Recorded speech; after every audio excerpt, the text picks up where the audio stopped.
Good morning. Today we begin reading a new book in the New Testament. We're going to be reading through Second Corinthians for the next probably a couple weeks. And so, as we begin it, this is a letter that Paul written to a young church. Believe it or not, that he had to deal with some pretty hard topics. And so, as we go through Second Corinthians, there may be some things that we have to read and deal with that may strike some chords within us. But I want to read just a couple verses that he says. He says, "It is God who enables us, along with you, to stand firm for Christ.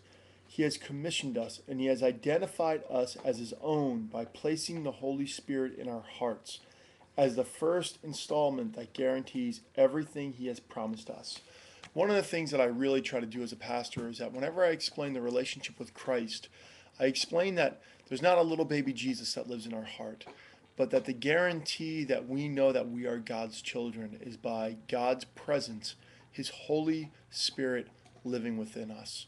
And so the confidence we have is that presence of God that lives in our heart, that presence of God that brings a conviction, that presence of God that brings a joy, that presence of God that brings an affirmation that we are His children.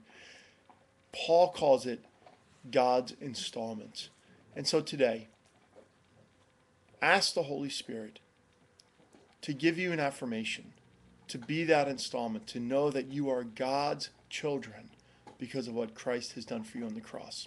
Have a great day.